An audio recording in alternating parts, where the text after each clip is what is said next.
Hello, guys. Welcome to another episode of Doing About Nothing podcast. I think it's just me and Bej today.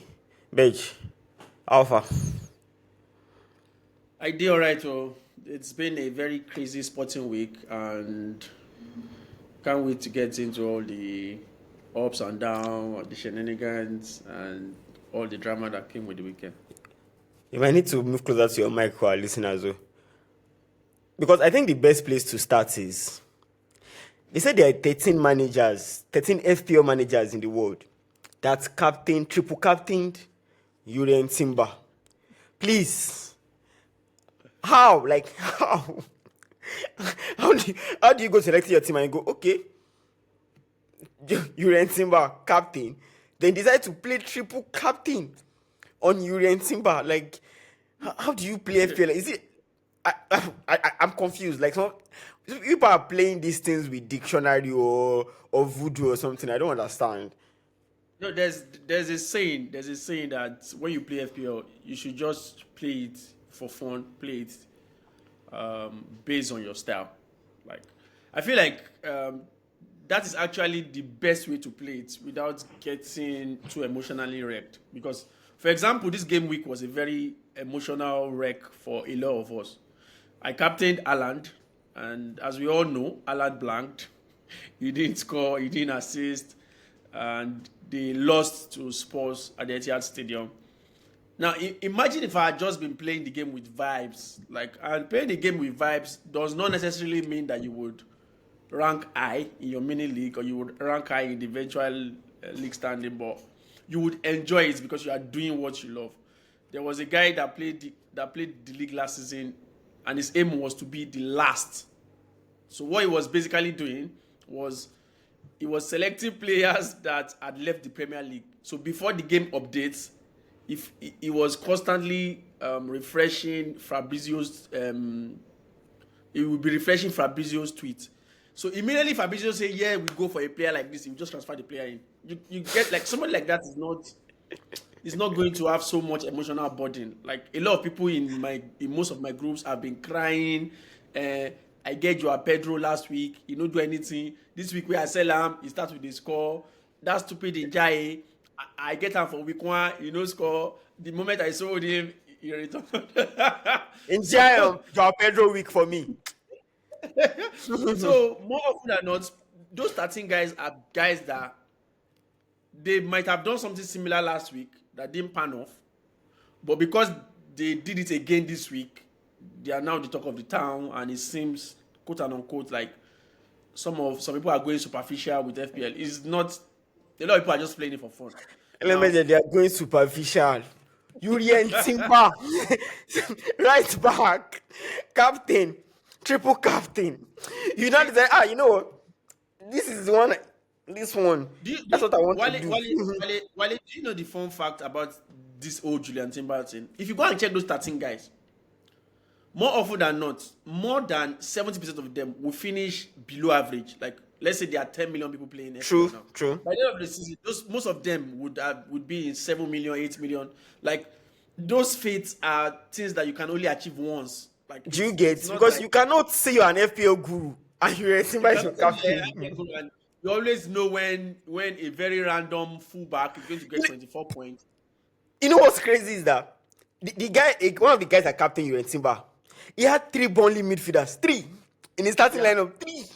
And two of them returned. One at 13 points, one at 11 points. Like, Yes, I'm like, who how? in their reasonable senses would start a volley player? Like, Like so it's how do you just wake up there in my team? Okay, the reason why I think the guy is not absolutely crazy is that in that same team there's Salah and there's Palmer. We all know what happened with Palmer too. I have Palmer in my team as well, so I was taken aback by the whole he's out of the warm up, and because I knew that it was going to harvest cook like or farming. Farming was going to happen against West Ham that yesterday on Friday. Sorry, like farming was going to happen against. I was prepared for it. Then next thing you know, boom, out warm up. So when I saw the guy's team, I was like, okay, he's not completely. He's a sane person because there's Salah in his team. There is Kopama in his team. Then three bowling yeah, midfielders just went like this. he's a sane person, but if you are playing the game to actually, if you are playing the game long term, that's not the kind of team you. That's not the kind of team you assemble. Yes, I understand the fact that this season is a little bit different because I think I also need to start seeing the game differently. Because if we are going to have 6 different chips, if we can play 6 different chips and there are 38 weeks, the earlier you start playing your chips, the better. Because one of the reasons why people don't play this game to the end is you get demotivated. If you are seeing yourself in week 1, I was 500k in ranking. Now I think I'm at 3 million. Now imagine if I keep declining like that, I might get demotivated and be like, there's no point in playing this game anymore. So I feel like people are beginning to play their chip very early. Normally, nobody will play triple cap. Like at least the number of people that have played triple captain at this point is very high compared to previous seasons. At least you wait for Salah to play Burnley before you play triple captain. Or Haaland to so play that's Leeds. the kind of Jonathan, features Haaland against Leeds. you get. Haaland Those are the Leeds. kind of Haaland I'm Burnley. waiting for. So, but nevertheless, look at people that have played their chip now. Ridiculous chips, like ridiculous triple captains. And let us be sincere. Haaland against Leeds might not. Haaland against Burnley, Haaland against Sunderland might not give this kind of return. Who knows? Maybe West Ham would have been in the gutters by then and will be able to triple captain Haaland against West Ham. Who knows? So until then. Anyway, it's not been a Cole Palmer almost ruined my week, but Joao Pedro, Iliman Ndiaye to the rescue for my FPL. Thanks, guys. I might not check my team next week, but I picked you guys since last week. So I saw Everton play Leeds on Monday, and I was like, oh my god, Ndiaye, how far now? Run me something. Just give me something for the street. Nothing. I think Monday was the worst for me. Why? Because before the penalty, I was leading 70% of the mini league I was. And at least I would have made up to $100, $10 here, $20 here, $10 here. And English Premier League, in their useless fashion, decided that, today was the day that they were going to give that kind of penalty. Now, they wiped off Troszczewski. I had Troszczewski. I had Pickford in goal. Now, they wiped off Troszczewski clean sheet. They wiped off Pickford clean sheet. Now, come to this week, I had Raya and Pickford. So I was thinking that Raya against Man U was more difficult than Pickford against Leeds. Now, this week, I started Pickford. I started Raya, rather, and Pickford was on the bench. Normal FPL faction. Pickford now saved the penalty, had 12 points, and Raya just had 6 points. Yes, he had the clean sheet, but there's no bonus points for him. There's no penalty save for him, as would have been the case if I started Pickford. So it's just a crazy game, and that's why a lot of us are addicted to it, because it gives us this extra motivation. Because somebody like me that I thought this year was going to be our year as a United fan, only to find out 2-game week in that, you know what, we are back to regular programming. Is Bruno your team? Never. The only United player I had was Dogu, because I saw him in preseason and I saw the way they were using him. So I felt maybe he was going to give crosses, assist or something. And all of that. So because it was playing more advanced in preseason, which he's still playing, but he lacks the sense and the effort to actually be. So my next plan, at least game week 4 upward, will be to get Dogu out of my team. That's the only United player in my team. So he needs to get out.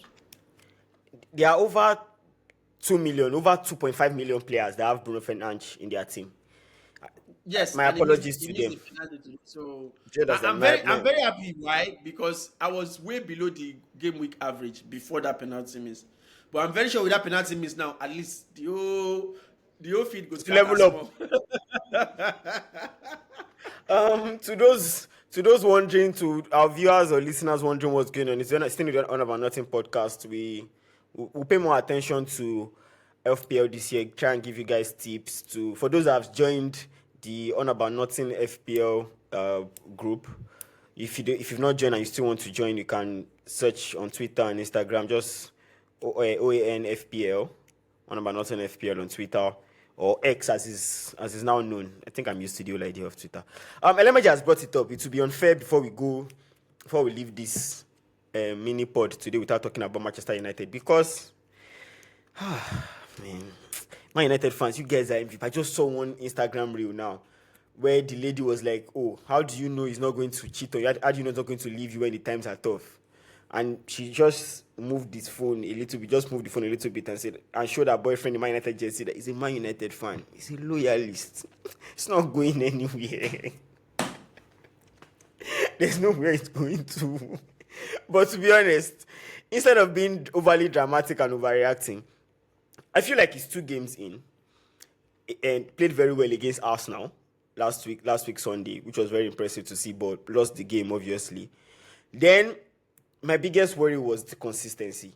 They played very well against Arsenal. You're like, oh, if they maintain this level of consistency, I don't think any like these lower teams, we should be able to beat the lower teams, get the needed points, and continue to climb up the table.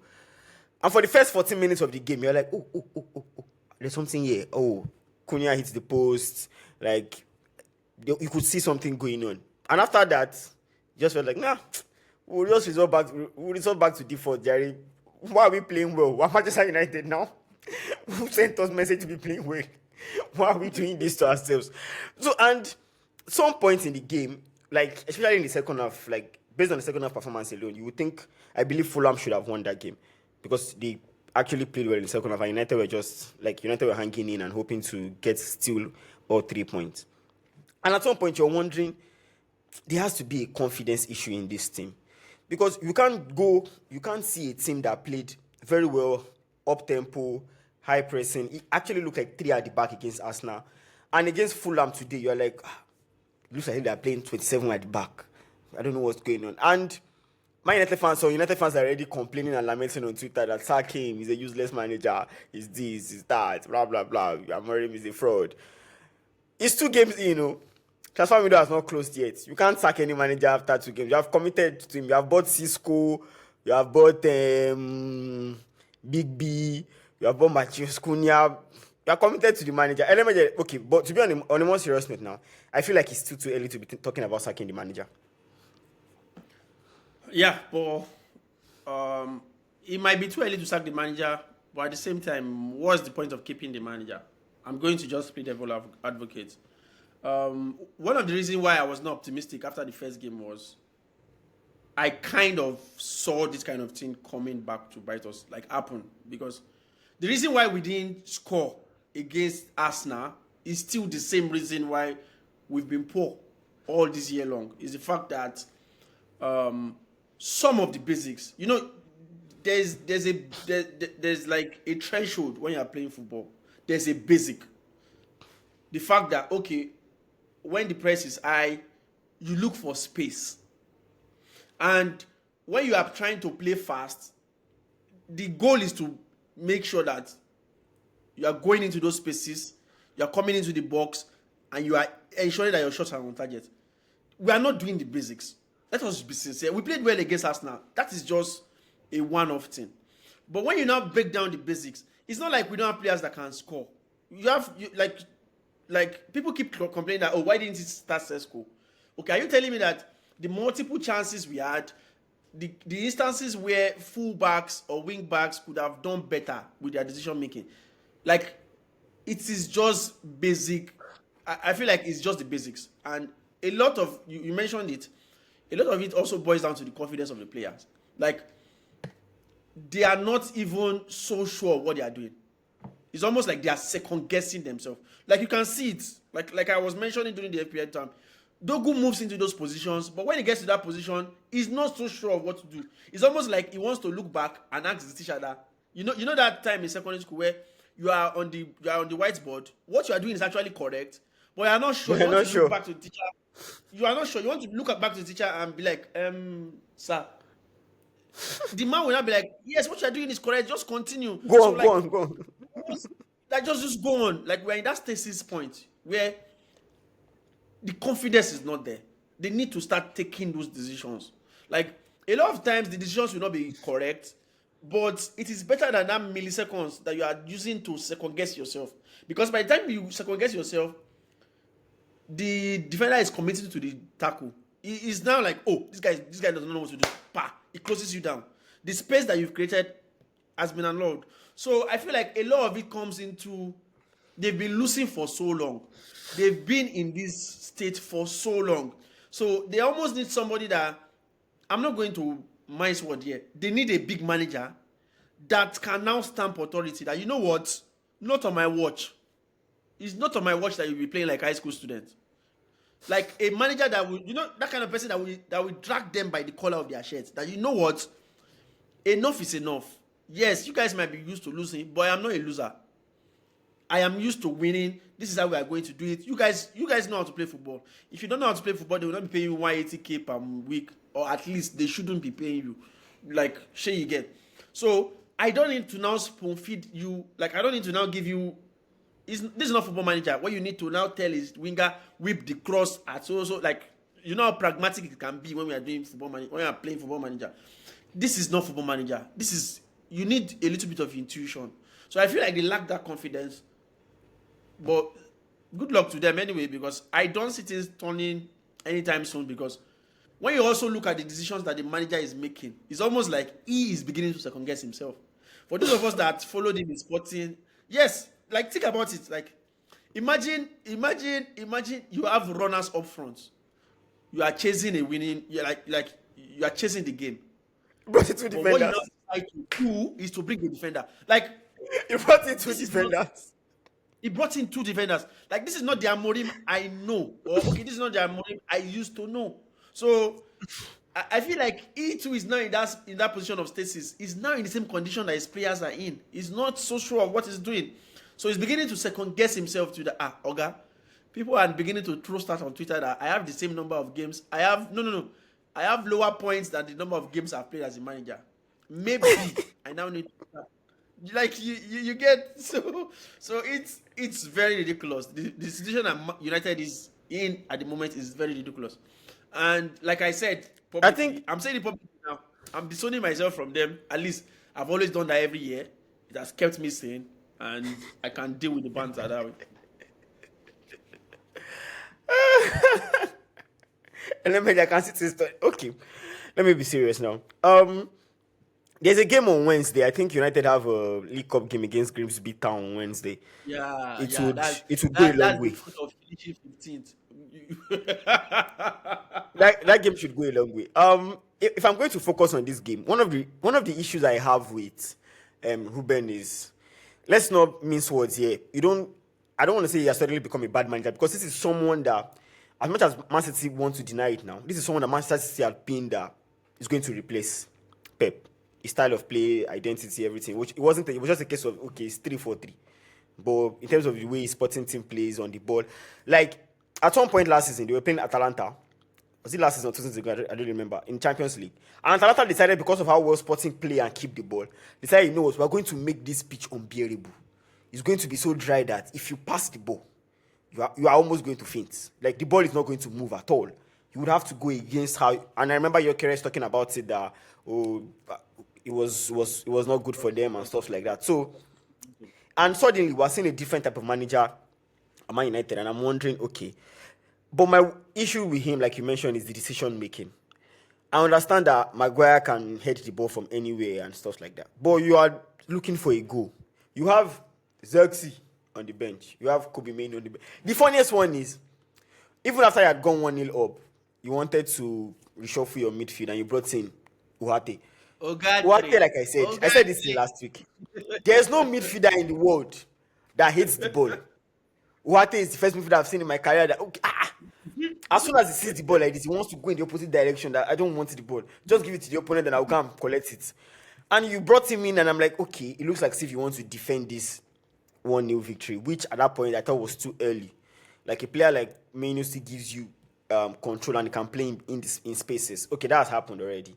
Then you need to win. You're trying to, like, get the points. And if you bring in Harry Maguire and Xerxes, because Mbumo for me didn't play anything in that game, and you take off Mbumo and others, and you say, okay, you know what? Let's just throw the dice and see. Let's throw the dice and see what's going to happen. You brought in 2 central defenders. Two. Like, okay, you know, come and play. And I'm wondering, there's no hope for them in this game. They're hanging on.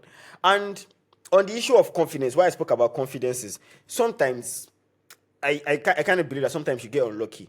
And you get unlucky in the sense that, if in the first half, what United had earlier in the first half, where they had that control, Matheus Cunha's ball shot probably didn't hit the post. Maybe it goes in. Even the other one that the keeper saved from close range, maybe it goes in. You're leading 2-0. Or even maybe one of those goes in, then Bruno converts the penalty and you're leading 2-0.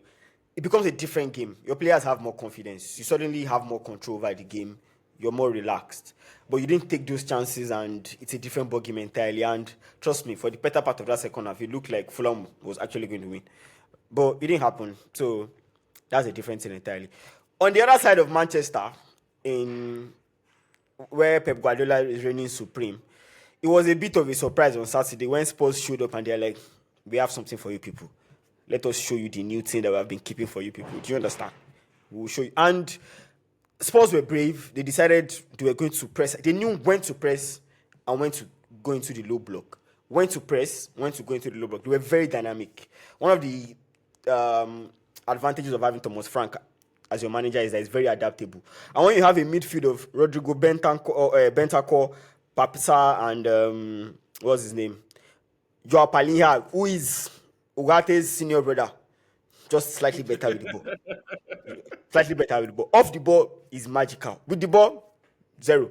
So if you have that kind of midfield, Berg, it was as if they decided, they told City that whichever way you want to bring it, we have it. Yeah, I think it was very obvious from the game. And I was speaking with a friend, I was like, one thing that is going to be spectacular about Spurs this season is the fact that they know how to react when they are without the ball. They know they would win the game, they would win matches while retaining just 12% possession. And that's something that they can do with the structure of their midfield. And it's the fact that, and as somebody that can see what they are doing, it is not surprising when you see that they are going after one winger or the other. Their pursuit of Eze did not work out. They are now on Savinho. Like, you can see that, okay, when they now get the ball back from losing the ball for so long, from being out of position for so long, they need an outlet where they can always spray the ball to. Is it going to be Kudus? Is it going to be Eze? Now there is no Eze, is it going to be Savinho? Or whatever deal they are trying to nab from Everton or whatever it is. So you can see what Frank is trying to do. And that is something that I applaud him for, is the fact that he is able to adjust his team on a situation base. He's not the kind of manager that, if you watch the Brentford side, they're not the kind of team that will approach the game like they don't have a, they don't have a pragmatic way of setting up. They set up based on what is happening, like based on their opponent. If that fails, they are quick to adjust. That is why sometimes you will see Mbeumo will be in front of Wissa. Why? Because he's trying to penetrate with that speed so that they can break that high line. Then the central backs are coming back so that Wissa can now fall back and score. So you get like, and there are times where Mbeumo will not be in central forward, he'll be on the flank, totally on the flank throughout. Almost like it's always dragging, it's always trying to drag a full back out wide. So he's a situational kind of manager that knows how to adapt. Look at the press now. Look at the press from the second goal. They're like, okay, this is what you guys want to do. You guys want to try and would fall for this trap, quote unquote trap. And that's the trap that other teams would not want to fall to when they're playing City. It is not like I was saying it objectively that it was not like City played terrible. Like, it wasn't like City were bad on Saturday. It was just the fact that Spurs were able to beat them at their game. Because I can put it to you that if Chelsea tried what they did yesterday, Chelsea would have suffered. And it goes to show that sometimes making recruitment, hiring people, should not be about quote unquote caliber. It should be about putting a round peg in a round hole. Not because the person has a status, not because the person has a caliber, but now everybody is of the opinion that Frank, like, we are not putting Frank on a very crazy pedestal. So even if Spurs don't compete for the league this season, everybody will be like, oh, he has done a great job. At least, like, there's already this level of mediocrity that we attach to Spurs. And now they are having a manager that has not done so much. So we can forgive them, and he can now build on what he has. Trust me, Spurs are going to be electric this season. When they are playing against small team, you would see them well in possession. Yeah, you like there's already evidence of the way they are going to set up against low block team. There's already evidence of the way they are going to set up against team that retain possession for so long. Like that press, like they have different templates for different style. And I feel like in a league like the English Premier League that is very dynamic, that is the best way to succeed. Because one moment everybody's throwing long balls again. Like, where did that come from? So the English Premier League is crazy. It might not be the best league when it comes to quote unquote the quality globally, but when it comes to innovating, when it comes to trying to grind out results, nobody does it better than the English Premier League.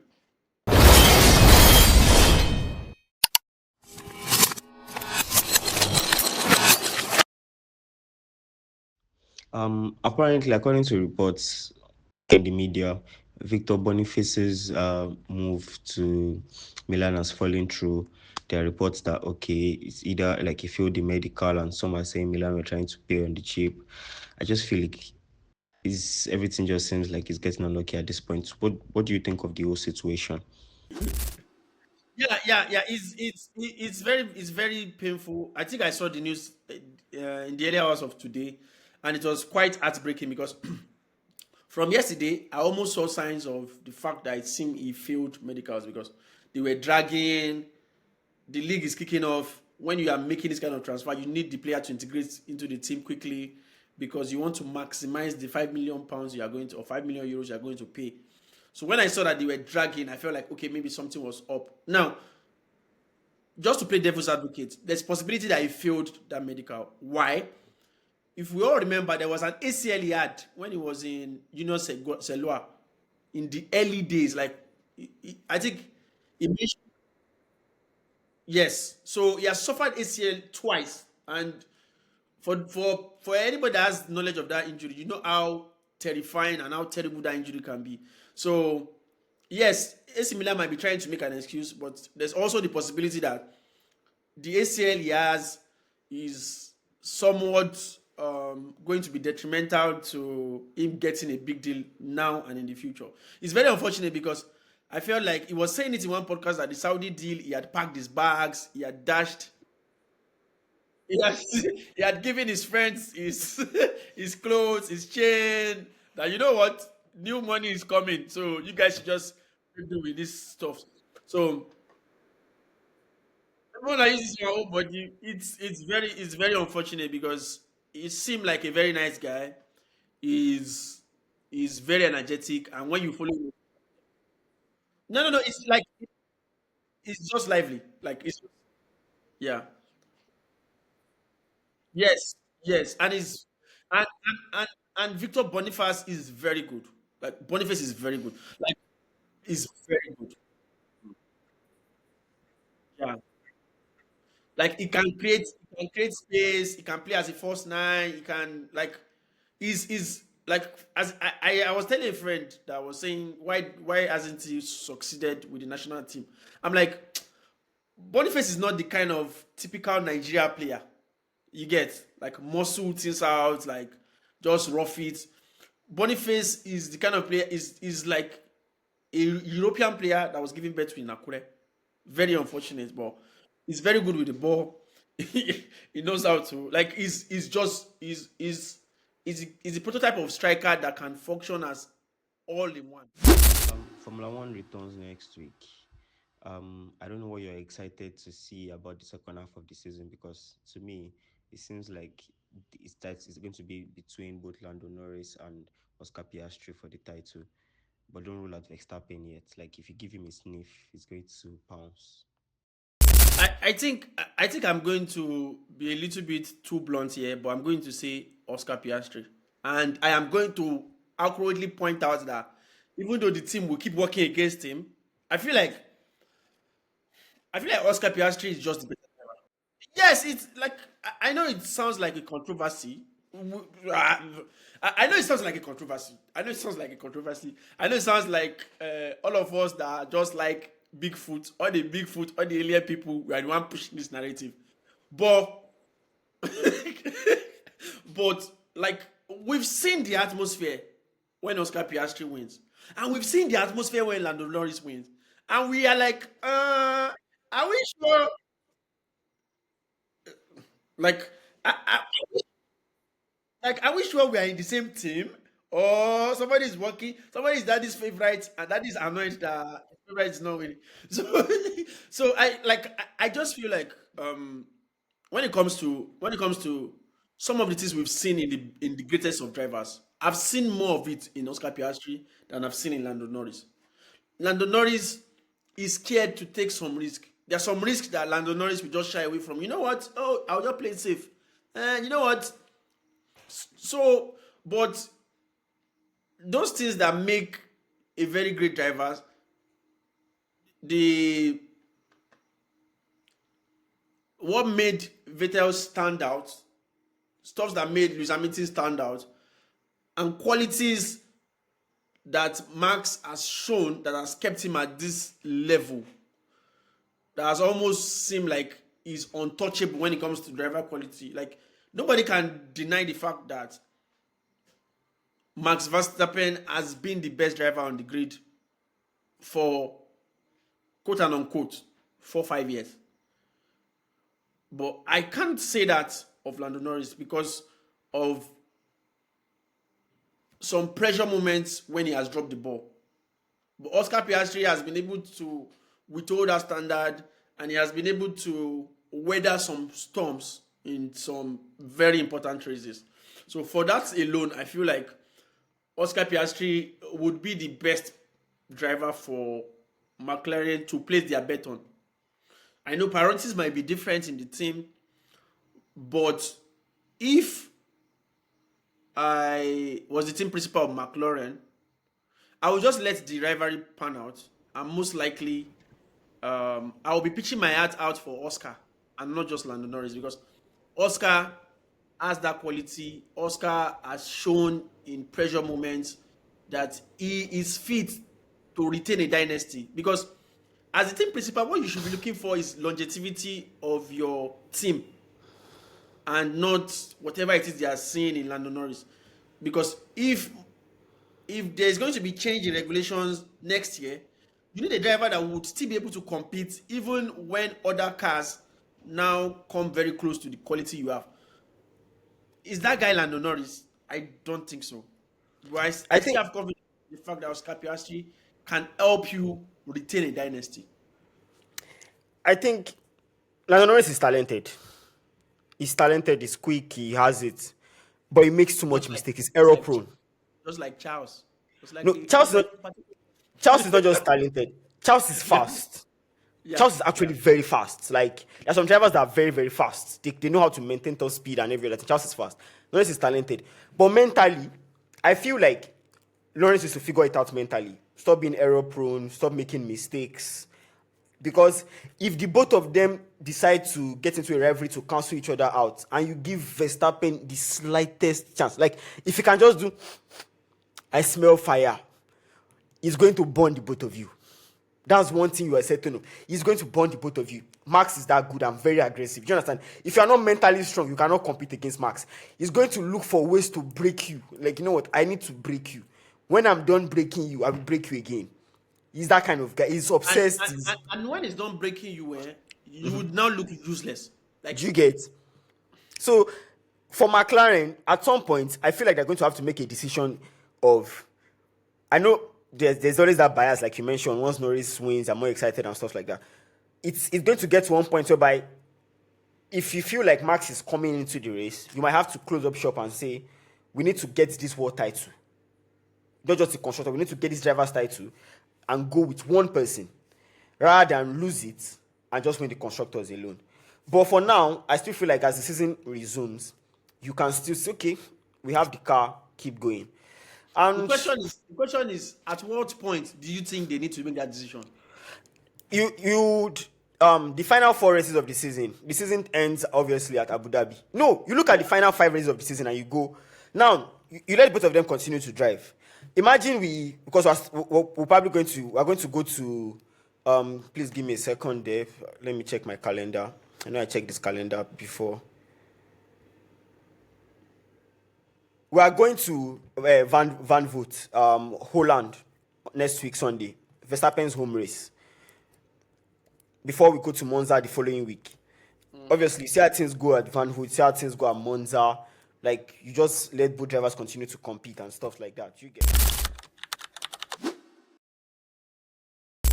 Like I, in all sincerity, I actually don't care. The reason why I don't care is because when I care, I don't enjoy the season.